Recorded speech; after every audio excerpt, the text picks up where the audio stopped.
Hey everyone, today in this tutorial I am going to show you how you can add products to your collection. When you sign into your Shopify account, you can see here at the left side the option products. Click on it and you will see the products.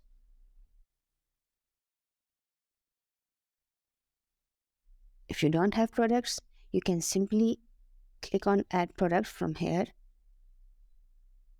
So for now on, I'm going to click on this available product, men's undershirt, and then scroll down.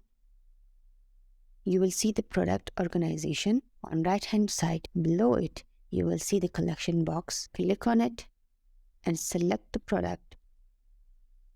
Then simply click on save option. That's it for today's video. I hope you like it.